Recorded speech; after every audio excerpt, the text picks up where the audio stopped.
ini yang akan kita terapkan di dalam kelas kita ini. Paham? Ada yang mau ditanyakan? Nah, baiklah anak ibu tahu kan apa itu keyakinan kelas? Nah, keyakinan kelas itu berupa sebuah budaya positif yang kita yakini, yang dapat kita laksanakan di kelas kita. Semuanya itu saling memberikan masukan atau saling memberikan yang namanya menuliskan yang namanya keyakinan yang akan kita laksanakan di kelas kita sendiri. Baiklah, anak ibu siap untuk menulisnya? Siap. Baiklah, ditulis di depan dulu keyakinan kelas ya.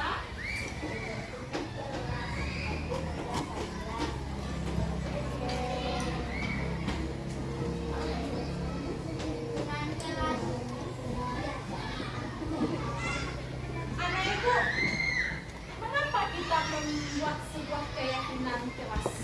Untuk apa gunanya? Untuk apa? Ayo Eva. Agar kelas kita lebih tertib, kata Eva. Yang lainnya gimana? Sepakat? Setuju? Ada pendapat lagi? Siapa yang mau berpendapat? Mengapa kita membuat sebuah keyakinan kelas? Mengapa? Ayo, siapa? Angkat tangannya. Untuk disiplin. Nah, disiplin ini untuk siapa saja? Untuk kita bersama dan ibu gurumu. Nah, jadi keyakinan kelas ini untuk kedisiplinan diri kita sendiri. Bisa? Nah, nanti silakan anak ibu tulis di sini apa bentuk keyakinan yang akan kita sepakati bersama nantinya ya. Bisa? Ya, silakan anak ibu keluarkan penanya.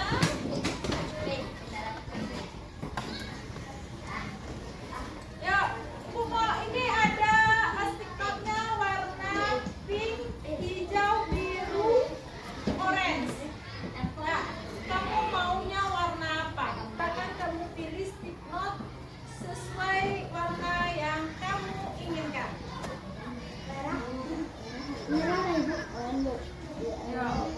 Ini warna pink, pegang sama siapa yang pink?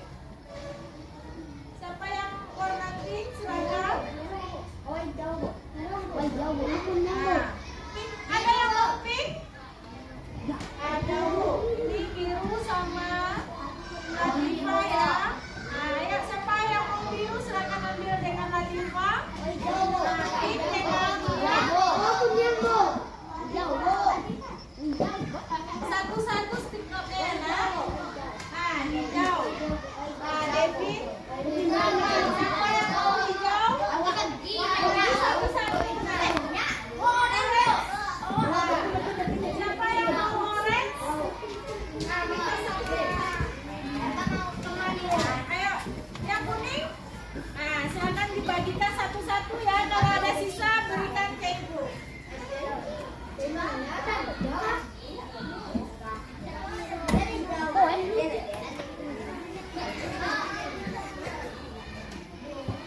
Ya? Nah, ada.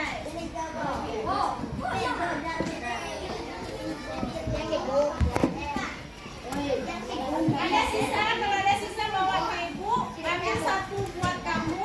Ada sisa? Nah, kasihkan ke ibu. Ada sisa? Nah, anak ibu menulisnya jangan di lembar yang ada lem ya. Di lembar yang nggak ada lem ditulis. Oke, nanti yang ada lemnya kita tempel ke depannya.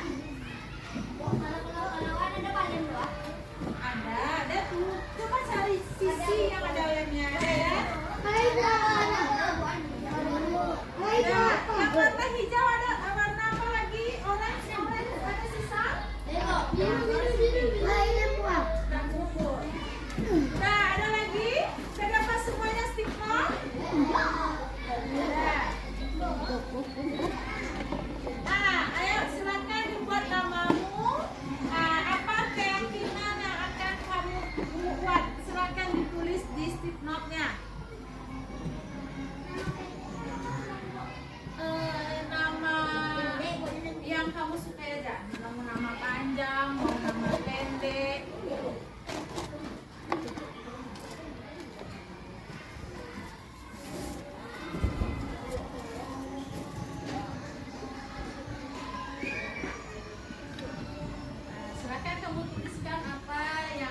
akan kamu yakini dan untuk diri kita sendiri.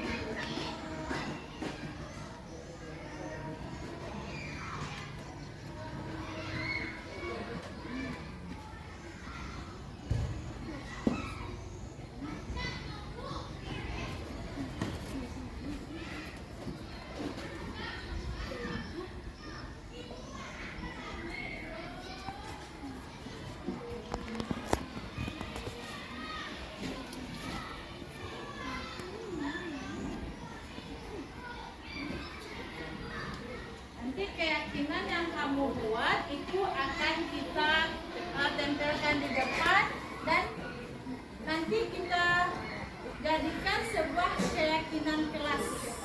Jadi keyakinan kita bersama ya, jadi keyakinan kelas.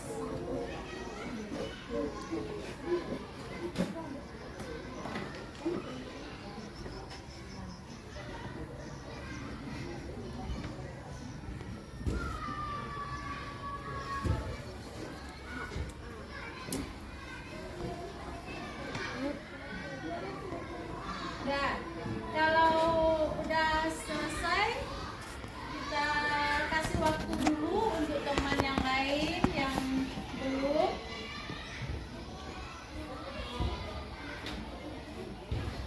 Ya.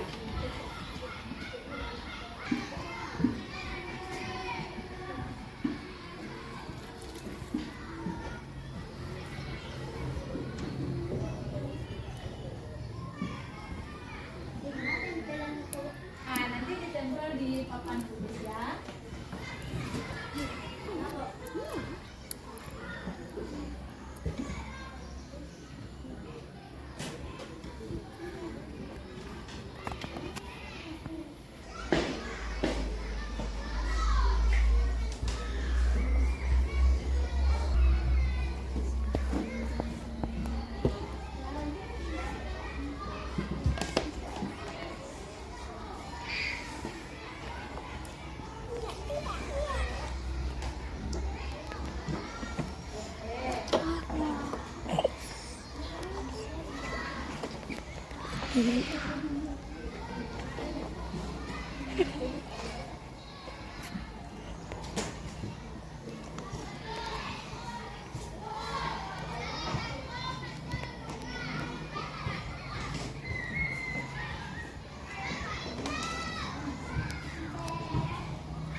Selesai buat keyakinannya.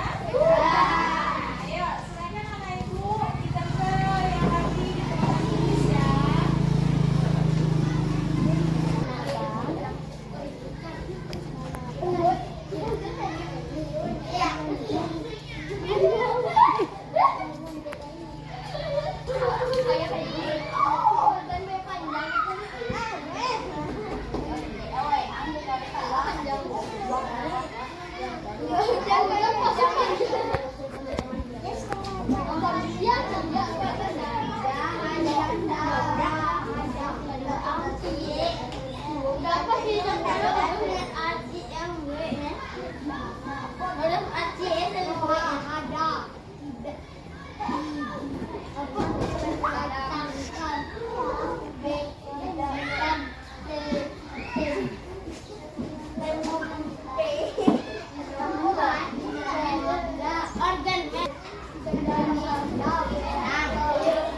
tidak ada di kelas, kita harus tetap tertib dan sopan. Nah, ini menjaga ketertiban dan kesopanan. Baiklah, tepuk tangan buat Fadila. Ayo, siapa lagi? Nah, ayo, Anaswa.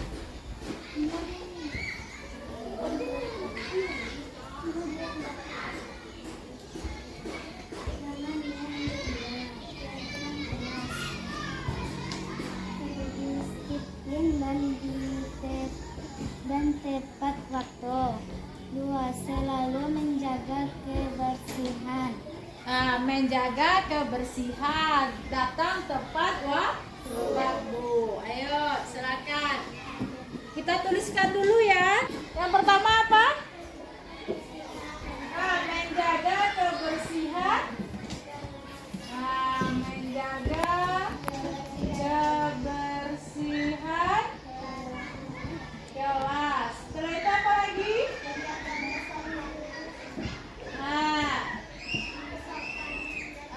Sopan santun dan tertib. Sopan santun dan sopan santun. Berikutnya melaksanakan ketertiban.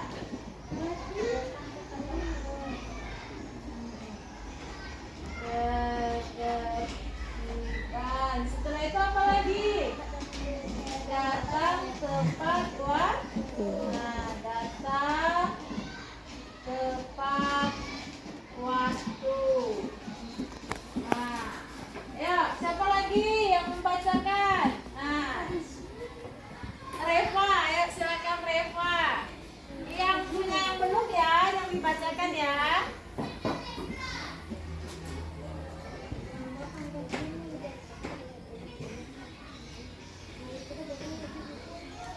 Mama, Siva. Keyakinan 1. Merapikan baju kita sendiri. 2. Harus giat belajar. 3. Kita patuh kepada guru kita. Nah, ayo siapa lagi? Nia, ayo Nia.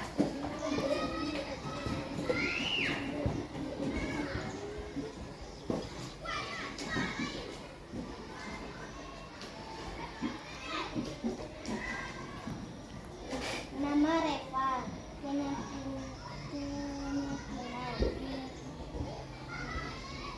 Berbaris dengan rapi, tertib serta membuang sampah pada tong sampah.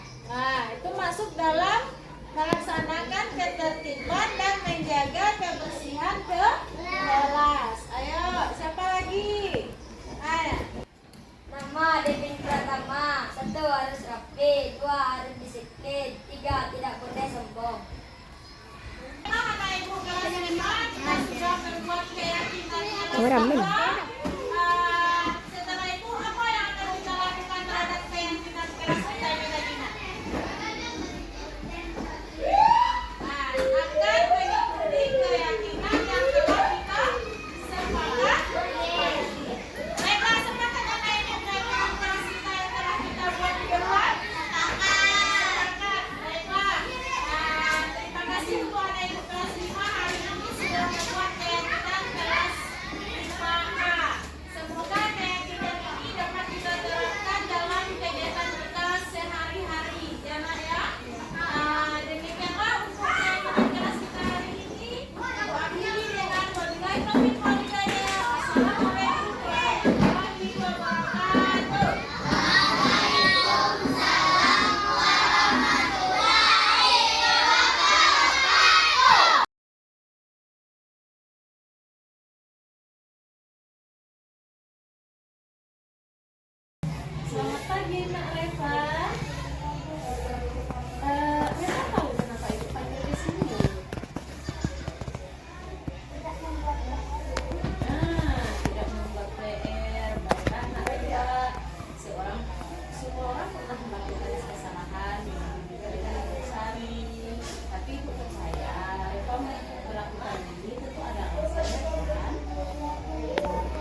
Selanjutnya, apa yang akan Reva lakukan?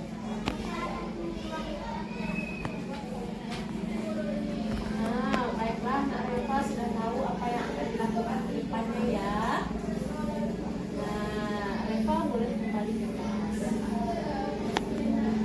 Nah, ya Nak.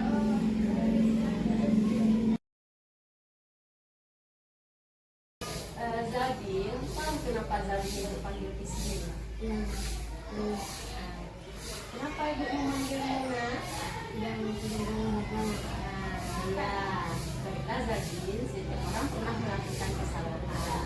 Sari juga pernah melakukan kesalahan, tapi ibu percaya kamu melakukan ini pasti ada alasannya kan? Nah, apa kamu bisa lupa? Tidak mengingatkan pengertian yang ibu dilakukan telah maka dilakukannya. Iya, padahal ibu sudah bilang kan hari ini membawa seragam olahraga karena ada kegiatan di lapangan. Nah, kamu ingat keyakinan kelas yang telah kita sepakati? Nah, dari perbuatan yang kamu lakukan, adakah keyakinan yang telah kamu langgar? Nah, apa itu? Nah, ya. Penting disiplin itu untuk Zabin. Penting ya Nak.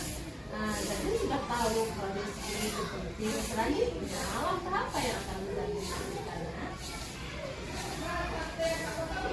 Saya akan mendengarkan penjelasan ibu dengan mencatat apa yang diperlakukan dan Zabin akan menyiapkan perlengkapan sekolah dengan lebih teliti dari malam hari. Nah, baiklah, Zabin sudah tahu apa yang akan dilakukan ke depannya ya. Nah, sekarang Zabin boleh pergi ke kelas. Terima kasih Bu. Nah, ya Nak Zabin.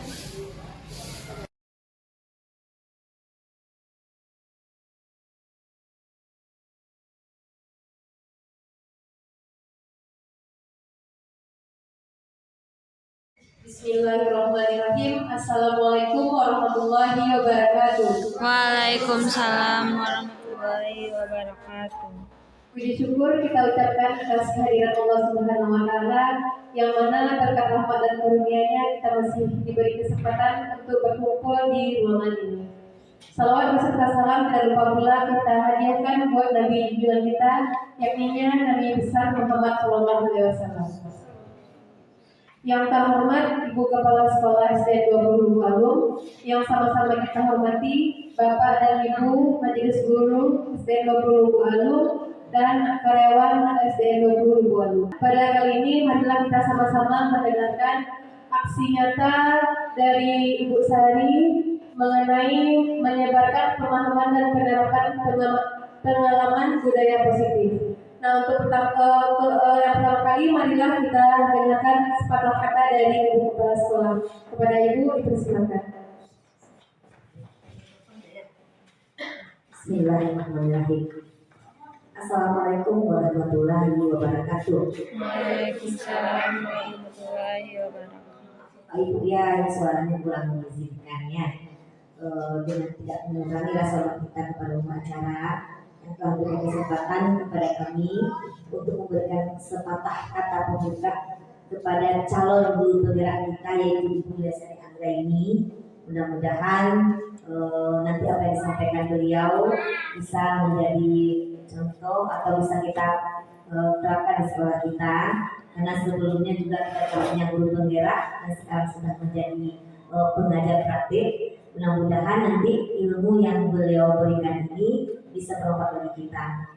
Baiklah Bapak Ibu, puji syukur kita kepada Allah SWT yang telah memberikan kesempatan kepada kita sehingga pada saat ini kita masih diberi kesempatan dan kesehatan.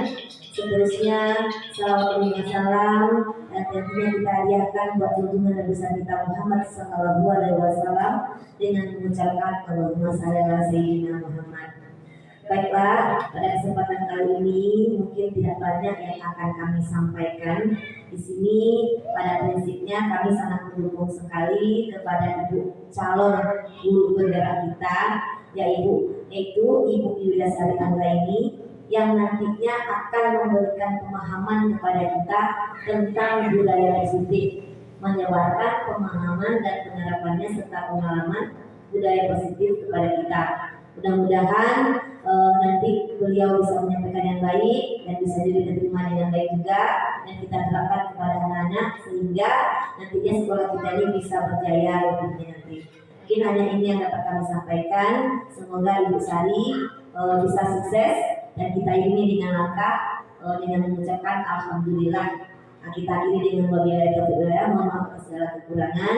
Assalamualaikum warahmatullahi wabarakatuh.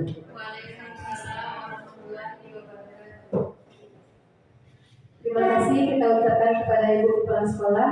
Cara kita selanjutnya yaitu pemaparan materi dari Ibu Yulia Sari Anggreni. Pada Ibu Sari, silakan. Baiklah, terima kasih kepada MC dan Ibu Kepala Sekolah serta Bapak Ibu hadirin semuanya. Assalamualaikum warahmatullahi wabarakatuh. Alhamdulillahirabbil alamin wassalatu wassalamu ala asyrofil anbiya'i wal mursalin wa ala alihi washabihi rasulillah.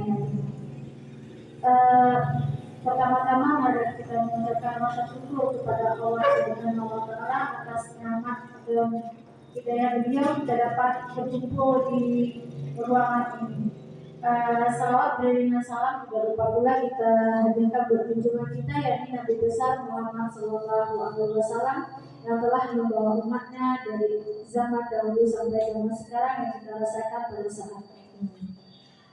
Baiklah Bapak dan Ibu, sedikit bercerita tentang pengalaman selama mengikuti calon guru penggerak. Izinkan saya untuk memperkenalkan diri. Nama Yulia Sari Anggreni, guru dari SD 20 Lubu Anu, Kecamatan Ampek Nagari, Kabupaten Nagari. Sari calon guru penggerak dari angkatan 11.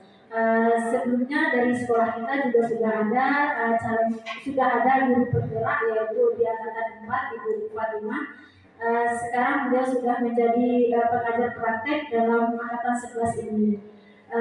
Baiklah Bapak dan Ibu, semoga apa yang saya sampaikan ini dapat bermanfaat hendaknya bagi kita semuanya. Jika ada yang salah, saya mohon arahan dari Ibu Fatimah sebagai pengajar praktek dalam calon guru penggerak angkatan 11 ini.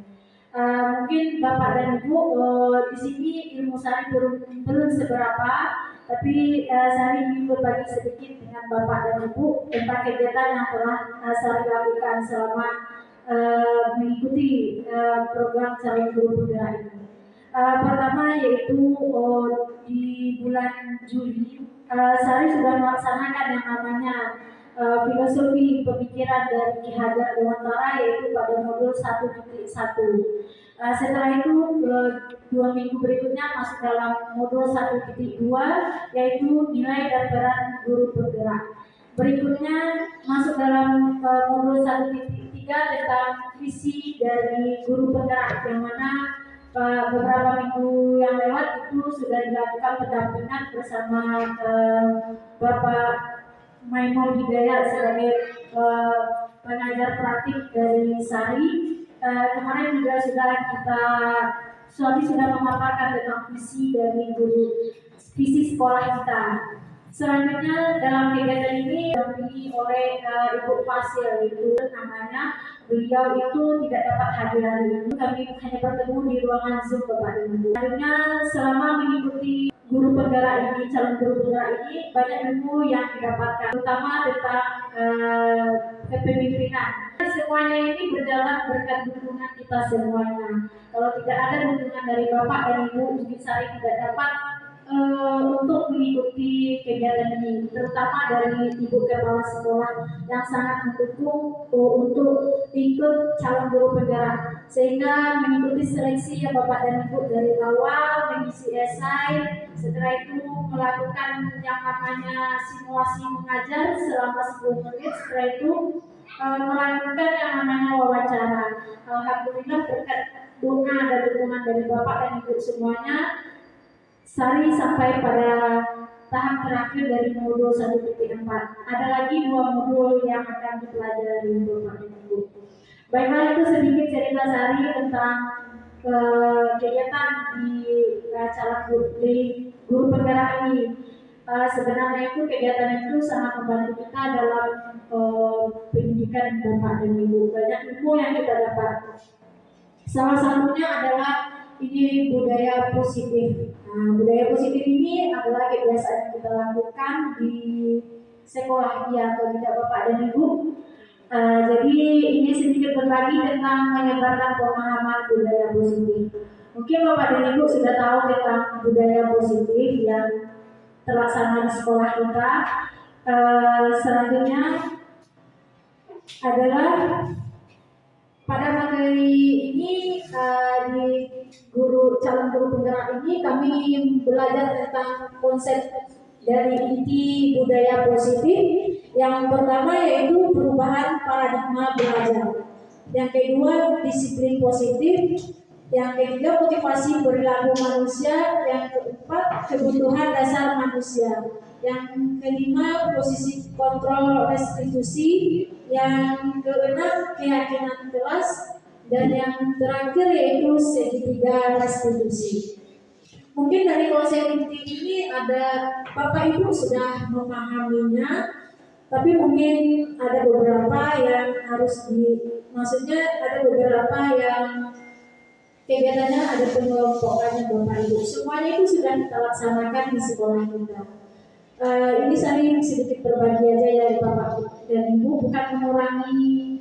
Sari ini bukan orang yang banyak ilmunya, tapi Sari ini mencari ilmu dari berbagai hal dan sedikit berbagi dengan Bapak dan Ibu untuk supaya kita berkolaborasi dalam menerapkan yang namanya budaya positif di sekolah kita ini. Baiklah Bapak dan Ibu, kita masuk dalam konsep yang pertama yaitu pembelajaran dengan paradigma baru.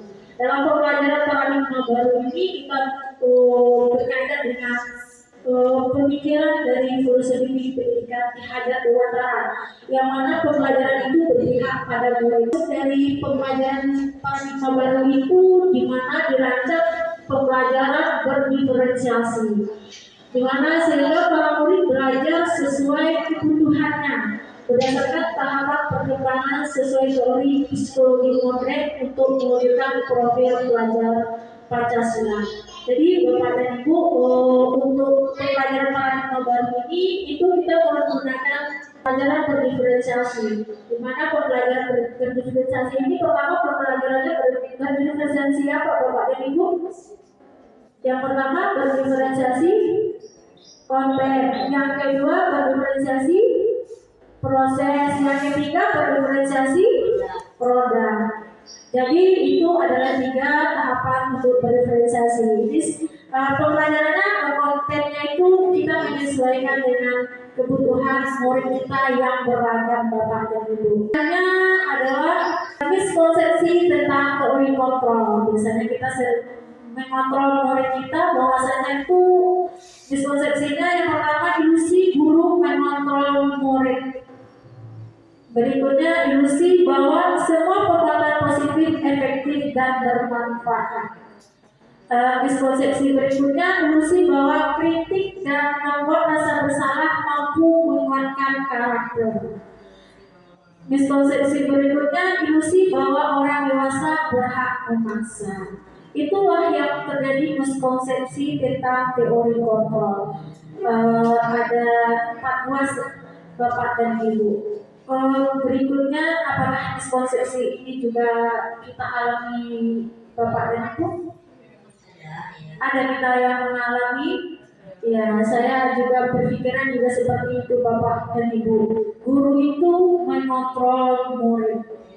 Dan bahwasanya saya juga berpikiran bahwa kritik dan membuat rasa bersalah mampu menguatkan karakter murid. Tapi yang sebenarnya Bapak dan Ibu untuk mengubah paradigma stimulus respon yang tadi itu menjadi pendekatan teori kontrol, di mana stimulus respon ini lawan dari teori kontrol pandangan tentang dunia. Ya, dimana kita lihat di depan bahwasanya stimulus respon tentang dunia itu realitasnya kebutuhan kita tuh sama. Tapi teori kontrol tentang dunia menyatakan realitas kebutuhan kita itu berbeda. Iya atau tidak Bapak dan Ibu? Iya, kita tuh kebutuhan kita itu berbeda. Ya, berikutnya stimulus respon, semua orang melihat hal yang sama. Nah, setiap orang itu memiliki gambaran yang berbeda. Kita itu mencoba mengubah orang agar berpandangan sama dengan kita. Nah, tapi teori kontrol tentang dunia itu mengatakan kita berusaha memahami pandangan orang lain tentang dunia. Selanjutnya, stimulus respon tentang dunia mengatakan perilaku buruk dilihat sebagai suatu kesalahan. Tapi teori kontrol tentang dunia mengatakan semua perilaku memiliki tujuannya. Selanjutnya, orang lain bisa mengontrol saya. Tapi teori kontrol tentang dunia menyatakan hanya Anda yang bisa mengontrol diri Anda. Tidak ada orang yang dapat mengontrol kita kecuali diri kita sendiri. Ya Bapak dan Ibu. Selanjutnya, saya bisa mengontrol orang lain. Tapi teori kontrol tentang dunia mengatakan Anda tidak bisa mengontrol orang lain. Berikutnya, pemaksaan ada pada saat bujukan gagal.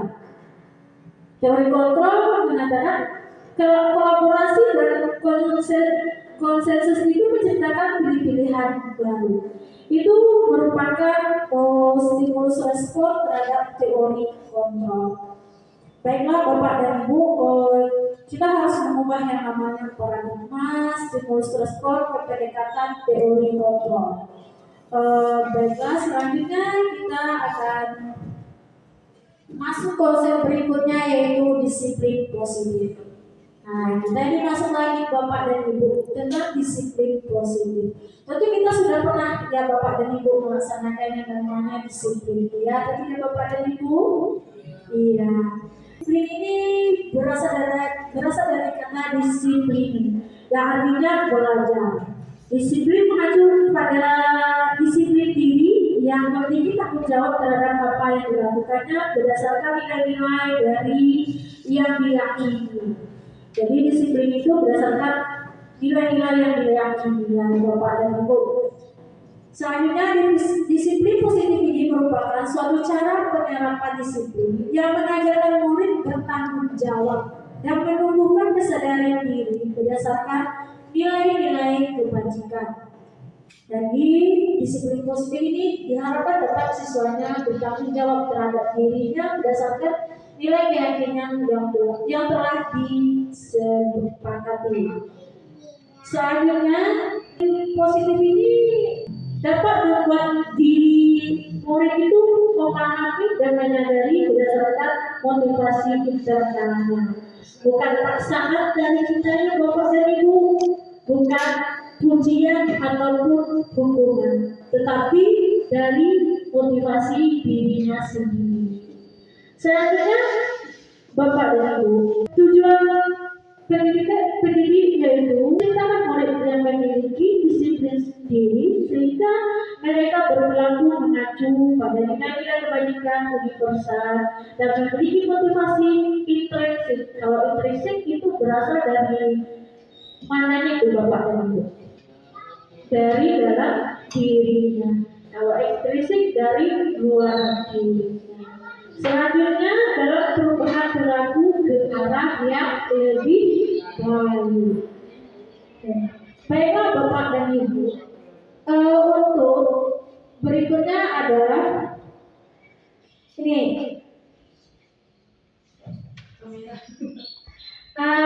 Selanjutnya untuk disiplin positif ini tujuannya adalah kita merujuk pada karakter dari profil pelajar Pancasila. Yang pertama, mungkin Bapak dan Ibu sudah mengetahui dari profil pelajar Pancasila. Yang pertama apa Bapak dan Ibu? Yang keduanya mandiri, yang ketiganya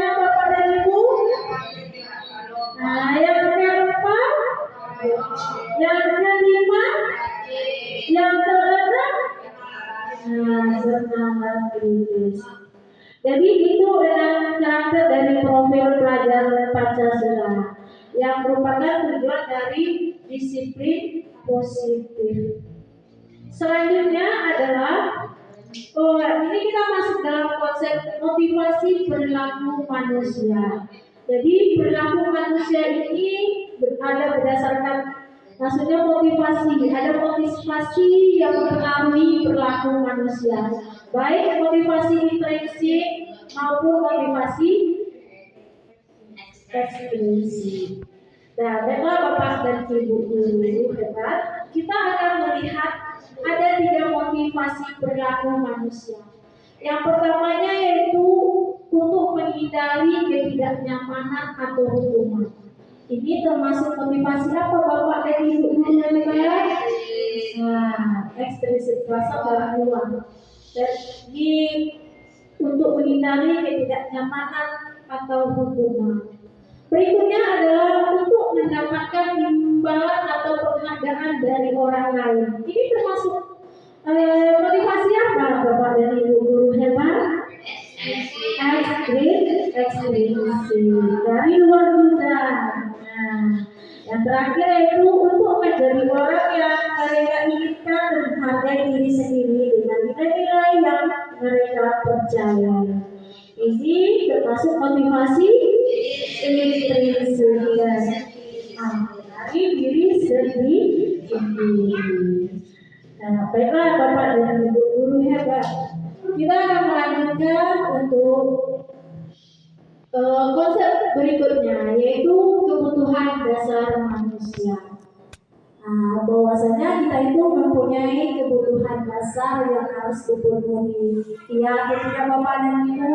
Nah, apa kebutuhan dasar dari Bapak dan Ibu guru hebat sekalian? Yang pertama, minum, makan itu penting. Sana, pangan itu adalah kebutuhan dasar manusia. Selanjutnya Bapak dan Ibu guru hebat akan melihat bahwasanya kebutuhan dasar manusia itu adalah segala sesuatu yang kita lakukan untuk mendapatkan apa yang kita inginkan. Seluruh tindakan yang kita lakukan memiliki tujuan tertentu, dan semua usaha terbaik yang kita lakukan dalam rangka agar kebutuhan dasar kita terpenuhi dengan baik. Begitu juga dengan murid kita Bapak dan Ibu guru hebat, dia juga mempunyai kebutuhan dasarnya. Baiklah, selanjutnya adalah ini ada sebuah pernyataan. Ketika seorang murid melakukan suatu perbuatan yang bertentangan dengan nilai-nilai kebajikan atau melanggar, sebenarnya dikarenakan mereka gagal memenuhi kebutuhan dasar mereka. Jadi anak ini yang melanggar sebenarnya itu karena dia tidak terpenuhi kebutuhan dasar dari Bapak dan Ibu guru hebat. Seperti yang kita jelaskan tadi, bahwasanya kebutuhan dasar manusia itu ada 5. Kebutuhan untuk bertahan hidup, dengan apa kita untuk bertahan hidup Bapak? Makan, minum, kebutuhan pokok tadi ya Bapak dan Ibu guru hebat. Berikutnya kebutuhan kasih sayang dan rasa diterima. Ini kebutuhan kasih sayang dan rasa diterima ini juga dibutuhkan oleh anak murid kita. Kasih sayang di rumah. Jadi kita sebagai seorang guru, kita memberikan kasih sayang kepada anak murid kita di sekolah. Dan dia juga menginginkan rasa diterima di kelas mereka masing-masing dari sekolah. Dan anak itu juga selanjutnya kebutuhan dasar manusia yaitu penguasaan. Dan berikutnya kebebasan. Dan yang terakhir adalah kesehatan. Kebutuhan dasar ini juga dibutuhkan oleh anak murid kita di sekolah Bapak dan Ibu guru hebat. Selanjutnya ini ada sebuah studi kasus tentang kebutuhan dasar manusia. Silakan Bapak dan Ibu guru hebat untuk memahaminya dan memahami tentang studi kasus ini. Di mana Ibu Zulaika, guru wali kelas 5A, sedang bingung menghadapi ulah salah satu murid di kelasnya, yaitu Tommy. Beberapa anak telah mengeluhkan Tommy yang seringkali meminta bekal makan siang mereka dengan paksa. Jika ibu bapak menghadapi situasi seperti Ibu Zulaika ini, apa yang akan bapak ibu lakukan? Dan menurut ibu bapak, apa alasan Doni melakukan itu? Apa menurut bapak dan ibu guru hebat si Tommy ini melakukan hal seperti ini? Ya, mungkin tidak dikasih makan, mungkin dia lapar, atau dia iseng, tidak dikasih uang jajan. Apa ibu cari perhatian? Ini senang sekali ya anak-anak cari perhatian dari bapak dan ibu guru hebat. Ya, itu semuanya kemungkinan akan terjadi oleh bapak dan ibu alasan si Doni ini untuk melakukan hal tersebut. Nah, baiklah bapak dan ibu, kita akan melihat satu persatu. Alasan yang pertamanya yaitu karena dia mungkin lapar. Nah, seperti yang bapak ibu sebutkan tadi, mungkin si Tommy ini dia itu lapar dan orang tuanya tidak memberikan makan siang. Maka si Tommy ini berusaha untuk memenuhi kebutuhan bertahan hidupnya. Nah, dengan cara memaksa bekal makan siang temannya. Selanjutnya adalah kebutuhan akan alasan si Tommy itu merasa senang teman memperhatikannya. Nah, jadi dia ini butuh perhatian nih bapak dan ibu guru hebat. Makanya dibuatlah kegaduhan dengan mengambil makan siang temannya. Sehingga orang tuanya jadi memperhatikan, guru melaporkan kepada orang tuanya dan orang tuanya memperhatikan, sehingga kebutuhan dasar si Tommy ini akan kasih sayang dan rasa diterima. Selanjutnya adalah alasan Tommy, yaitu yang ketiga, karena temannya jadi takut dengan dia dan menuruti keinginannya. Dan salah satu dia itu berusaha memenuhi kebutuhan dasarnya akan kekuasaan, sehingga temannya takut dengan dia, dengan sikap yang telah dilakukannya. Berikutnya adalah bapak dan ibu guru hebat. Karena Tommy ini merasa bosan dengan bekal makanan yang dibuatkan oleh orang tuanya, sehingga dia menginginkan makanan yang lain, kebebasan dalam mengonsumsi makanan, dan dia melakukan tindakan untuk memenuhi kebutuhannya itu meminta atau memasangkan dia makan siang temannya. Selanjutnya adalah alasan yang kelima. Dia melakukannya karena iseng saja, dan dia menikmati ekspresi wajah teman-temannya yang kesal karena diambil makanan. Menurut dia itu ekspresinya itu lucu. Nah, maka Tommy sedang berusaha akan memenuhi kebutuhan dasar kesenangan.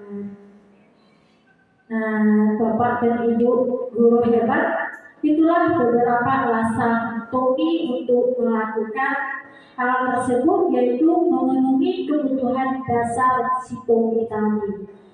Nah, baiklah bapak dan ibu, mungkin hal-hal seperti ini pernah alami di sekolah. Mungkin sering atau ada beberapa kali yang kita alami. Baiklah Bapak dan Ibu, berarti kita harus memahami kebutuhan dasar dari murid kita di kelas. Setelah itu kita masuk dalam posisi kontrol restitusi. Nah, Bapak dan Ibu, posisi kontrol restitusi ini ada 5 buah posisi kontrol restitusi. Di mana di sini prinsipnya kita itu adalah mengontrol perilaku murid kita. Nih, ini adalah Bapak dan Ibu 5 posisi kontrol restitusi. Yang pertama sebagai penghukum, yang kedua sebagai membuat merasa bersalah, yang ketiga sebagai teman, yang keempat guru sebagai pemantau, yang kelima guru sebagai manajer. Bapak dan Ibu guru hebat, dari 5 kontrol ini, apakah yang mana Bapak dan Ibu guru sering melaksanakannya? Yang nomor 1. Jadi kita mengubah paradigma yang tadinya nomor 1, kita harap menjadi nomor 5, yaitu guru sebagai manajer. Terkadang ya Mas. Nomor 3 guru sebagai teman. Ya.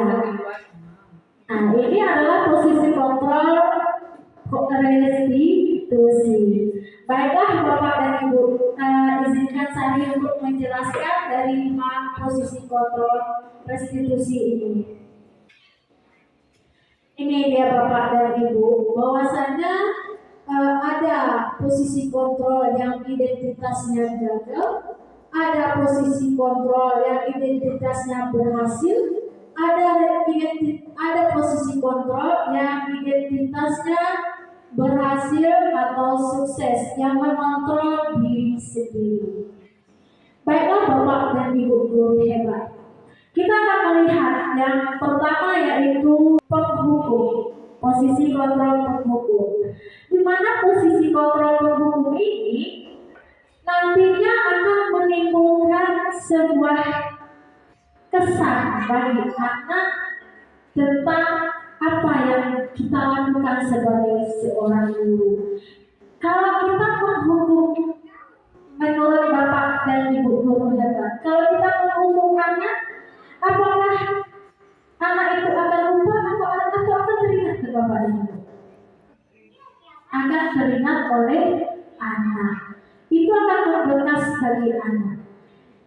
Dalam posisi kontrol menghukum ini seperti menghardi, menunjuk, menyakiti, menyindir, disuruh berdiri, itu merupakan posisi kontrol penghukum. Nanti dampaknya pada murid itu, murid tidak akan mengulang, maksudnya ini murid akan mengulangi kesalahan yang sama. Jadi Bapak dan Ibu guru hebat, dalam menghukum ini itu adalah dapat berapa dampak negatif bagi anak, itu akan berbekas bagi anak Bapak dan Ibu guru. Selanjutnya adalah membuat rasa bersalah. Membuat rasa bersalah ini dampaknya nanti bagi anak, yaitu anak akan merasa rendah diri karena kita telah menceramahi dan mengata-ngatai mereka, sehingga mereka merasa bersalah. Kalau anak sudah merasa bersalah, untuk kepercayaan dirinya itu susah bagi Bapak dan Ibu. Dia akan merasa rendah diri. Berarti kita sudah membuat anak merasa rendah diri dengan posisi kontrol membuat rasa bersalah. Berikutnya adalah posisi kontrol sebagai teman. Nah, ini yang sering dilakukan oleh guru kelas 1 tadi, yaitu Elin, sebagai teman. Ini ada dampaknya pada murid, yaitu murid lemah dan tidak mandiri. Dia akan tergantung kepada kita. Dalam posisi kontrol ini, guru itu akan berkata, ayolah lakukan demi ibu. Masa kamu tidak mau? Ingat tidak, ibu pernah membantu. Ini situasi-situasi seperti ini yang merupakan posisi kontrol Bapak dan Ibu. Jadi anak itu akan tergantung kepada gurunya. Dia akan merasa lemah. Berikutnya adalah posisi kontrol pemantau. Dalam posisi kontrol pemantau ini, yaitu dampak pada murid menitik beratkan pada sanksi atau hadiah untuk dirinya. Di sini guru memantau, menghitung, mengukur dari perilaku yang dilakukan oleh murid. Selanjutnya adalah posisi kontrol manajer.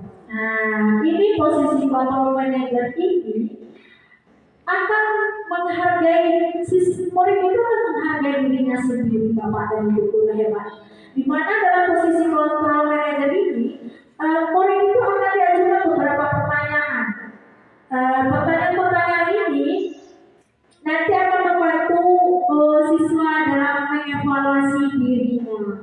Bagaimana cara memperbaiki dirinya. Ini akan berdampak kepada siswa terhadap motivasi intrinsiknya, Bapak dan Ibu guru. Jadi di sini di posisi kontrol manajer ini kita bertanya kepada anak tentang perilaku yang dilakukannya. Nanti akan berhubungan dengan yang namanya segitiga restitusi. Baiklah Bapak dan Ibu guru hebat, untuk posisi kontrol apakah Bapak Ibu dan Ibu hebat sudah paham penjelasannya? Baiklah, kita akan masuk ke ini contoh penerapan 5 posisi kontrol guru. Ini adalah kasus Bapak dan Ibu guru hebat. Siswa tidak memakai atribut lengkap saat upacara bendera. Yang pertama yaitu hormat pada bendera selama 1 jam. Di sini posisi kontrolnya sebagai apa, Bapak dan Ibu? Nah, hukuman. Kita menghukum anak didik kita. Berikutnya adalah berapa kali ibu harus memberitahu kamu selalu saja mengecewakan ibu. Ini posisi kontrol apa, Bapak dan Ibu guru? Posisi kontrol membuat rasa bersalah. Berikutnya adalah ayo dong ikuti aturan sekolah. Tolong bantu ibu ya sekali ini. Ya sudah, tidak apa-apa, lain kali jangan berbuat seperti ini lagi ya. Ini posisi kontrol gurunya di mana ini Bapak dan Ibu? Nah, sebagai pemain. Selanjutnya, kamu sudah melanggar peraturan sekolah, kamu tahu konsekuensinya. Setelah upacara, kamu beri atribut ke koperasi, jangan diulangi lagi ya. Nah, ini posisi kontrol apa ini Bapak dan Ibu? Ini posisi kontrol pemantau ya.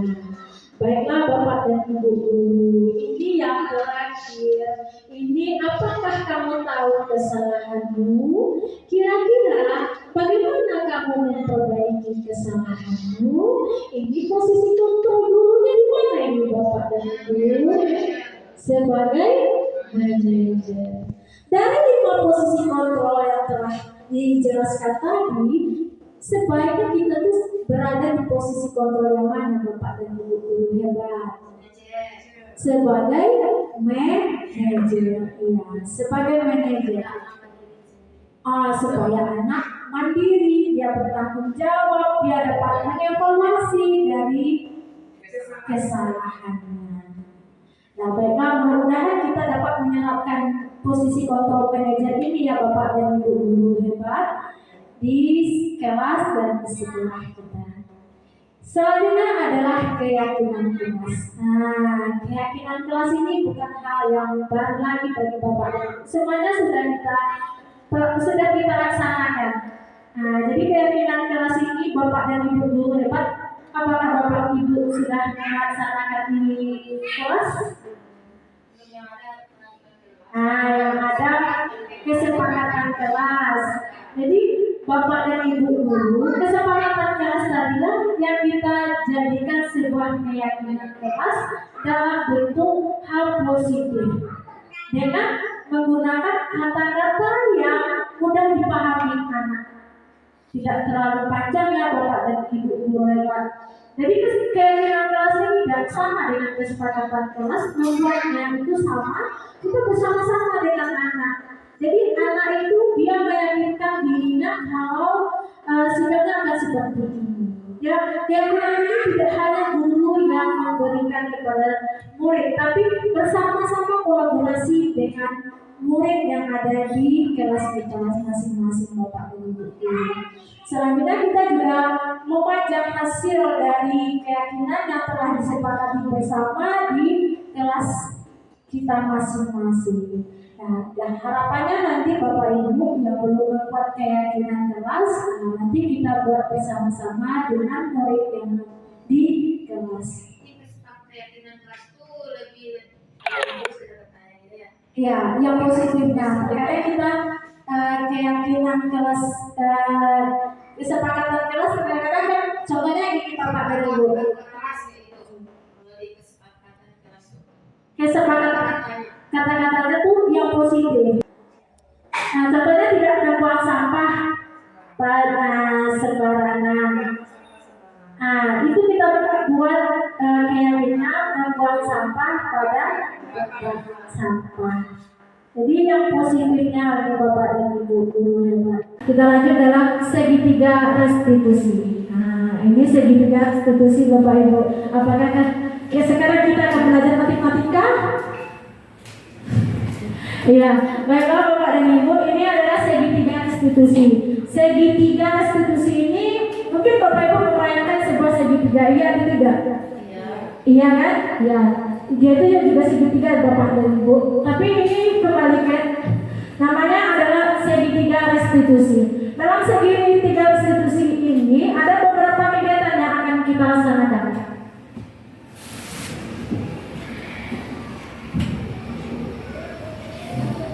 Nah, ini merupakan tahapan dalam segitiga restitusi. Ya, seperti segitiga yang kita lihat, yaitu yang pertama ada yang namanya menstabilkan identitas. Yang berikutnya validasi tindakan yang salah. Berikutnya menanyakan keyakinan yang telah disepakati. Nah, ini merupakan segitiga restitusi. Ini berhubungan dengan posisi kontrol manajer tadi Bapak dan Ibu. Yang pertama kita itu menstabilkan identitas murid kita. Selanjutnya setelah kita stabilkan identitasnya, kita akan melakukan validasi tindakan yang salah sesuai dengan keyakinan yang telah kita buat bersama murid. Berikutnya adalah ini menandakan keyakinan yang telah kita buat. Itu adalah tahapan dari segitiga restitusi. Ini menstabilkan identitas ini dilakukan berdasarkan prinsip bahwa membuat kesalahan adalah bagian dari proses pembelajaran yang nantinya akan menggeser identitas gagal ke arah identitas sukses. Itu menstabilkan identitas. Nih Bapak dan Ibu, untuk menstabilkan identitas ini, berbuat salah itu adalah manusiawi. Tidak ada manusia yang sempurna Bapak dan Ibu. Kita pasti bisa menyelesaikan permasalahan ini Bapak dan Ibu. Kita tidak mencari tahu siapa yang benar, siapa yang salah. Bapak dan Ibu lebih tertarik untuk menyelesaikan masalah. Kalau kamu menyalahkan dirimu sendiri terus-menerus, apakah kamu bersikap baik pada dirimu sendiri? Inilah yang menstabilkan identitas itu Bapak dan Ibu. Kita tidak mencari siapa yang benar, siapa yang salah, tapi kita menstabilkan identitas yang telah, maksudnya perlakuan yang telah dilakukan. Selanjutnya adalah validasi tindakan yang salah. Validasi tindakan yang salah ini dilakukan berdasarkan prinsip bahwa setiap perilaku berupaya memenuhi suatu kebutuhan tertentu, sehingga guru atau orang tua akan bergeser dari pemikiran stimulus respon menjadi proaktif, serta akan lebih mengenali dan mengakui kebutuhan murid atau anak didik kita Bapak dan Ibu. Ini memvalidasi tindakan yang salah. Jadi tindakan yang salahnya itu kita validasi bahwasan itu adalah tidak baik. Kita harus memberikan masukan atau nasihat dari perbuatan yang dilakukannya. Setelah itu validasi tindakan yang salah. Berikutnya, kamu pasti ini beberapa pertanyaan yang kita sampaikan dalam validasi tindakan yang salah Bapak Ibu. Kamu pasti punya alasan mengapa melakukannya. Nah, kamu boleh tetap berusaha menjaga sikap itu, tapi tambahkan sikap yang lain yang baru. Ada juga, maukah kamu belajar untuk mendapatkan yang kamu butuhkan tanpa harus memukul? Ini sering kan anak-anak itu memukul temannya. Tentu dia ada alasannya ya Bapak Ibu, mengapa dia memukul. Ya. Selanjutnya adalah menanyakan keyakinan. Ini tahapan yang ketiga. Menanyakan keyakinan dilakukan dengan memberikan pertanyaan-pertanyaan bermakna kepada murid atau anak untuk memunculkan motivasi secara intrinsik sehingga mampu mengaitkan keyakinannya dengan tindakan yang salah. Jadi ini dari diri anak Bapak dan Ibu. Selanjutnya adalah masih dalam menanyakan keyakinan. Kita ada beberapa pertanyaan yang kita sampaikan kepada anak ini Bapak dan Ibu. Apa nilai yang kita percayai di sekolah kita? Nilai-nilai apa yang telah kita sepakati? Kelas yang ideal itu seperti apa sih? Kamu ingin jadi anak yang seperti apa? Nah, ini menanyakan keyakinan dia Bapak Ibu. Apa yang kamu rasakan ketika kamu melakukan itu? Kamu menjadi orang yang seperti apa? Jadi kita tanyakan keyakinan anak tadi. Jadi kita tidak mendes dia itu kamu salah gini-gini, enggak ya Bapak dan Ibu. Kita kembalikan kepada anak itu apa yang menanyakan keyakinannya dan apa yang akan dia lakukan ke depannya lagi.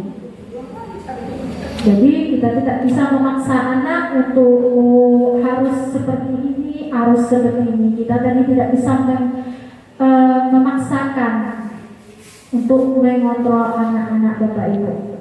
Selanjutnya adalah ini kegiatan restitusi yang dilakukan bersama siswa di Bapak dan Ibu.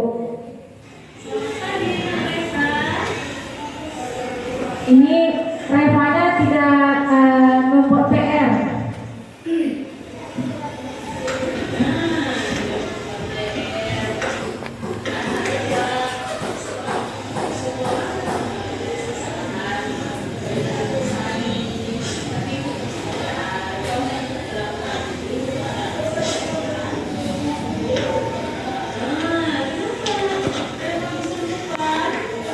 Ini alasannya karena dia lupa. Lupa itu adalah manusiawi, Bu. Dia ini lupa karena semalaman pergi dengan orang tuanya dan lupa membuat PR.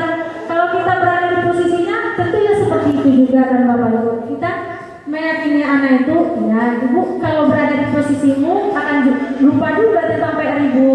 Nah, jadi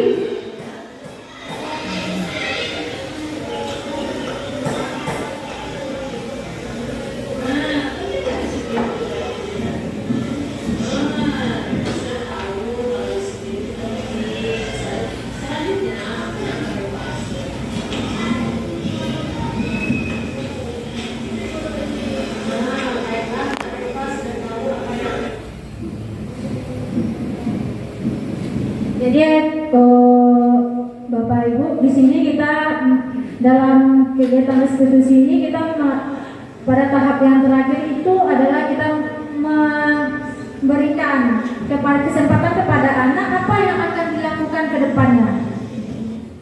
Jadi dia yang mengatakan, dia sendiri yang mengatakan. Dengan begitu kan dia memperbaiki dirinya sendiri. Bukan paksaan dari kita. Kamu harus meminta maaf. Tidak. Jadi apa tindakan yang berikutnya? Untuk yang kegiatan restitusi ini, saya juga sudah melaksanakan di kelas. Alhamdulillah. Mungkin kegiatan ini baru mungkin bagi anak atau anak ada juga anak yang langsung untuk merespon perbaikan dirinya, ada juga anak yang mengulang kembali. Itu biasa aja Bapak dan Ibu. Karena untuk perubahan itu tidak ada yang instan. Jadi semuanya itu butuh proses. Jadi itu adalah bentuk dari kegiatan restitusi bersama siswa yang saya lakukan. Itu salah satunya Bapak dan Ibu yang divideokan. Kenyataannya ada yang lainnya bersama siswa di dalam kelas. Selanjutnya Bapak dan Ibu ada pertanyaan? Apa ada yang mau bertanya? Baiklah, apakah Bapak dan Ibu sudah paham tentang budaya positif ini? Sudah. Baiklah Bapak dan Ibu, kesimpulan dari kegiatan ini bahwasanya seorang guru itu harus memiliki kemampuan dalam mewujudkan budaya positif. Budaya positif tersebut dapat dijalankan dengan menerapkan konsep-konsep budaya positif.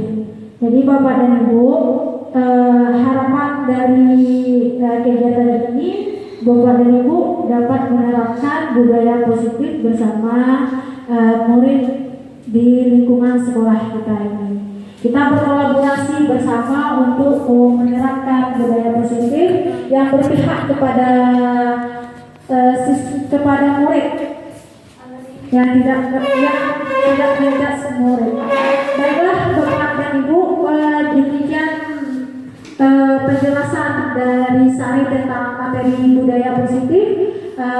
Semoga dapat menginspirasi agar kata semoga tergerak, lekas bergerak dan mari menggerakkan. Saya akhiri dengan wabillahi taufiq wal hidayah. Wassalamualaikum warahmatullahi wabarakatuh. Terima kasih kepada Ibu Sari yang telah memberikan ilmunya kepada kita semua. Semoga ilmu yang diberikan Ibu Sari bermanfaat bagi kita semua. Demikianlah cerita kita pada hari ini. Terlebih kurang saya mohon maaf. Saya akhiri dengan wabillahi taufiq wal hidayah. Wassalamualaikum warahmatullahi wabarakatuh.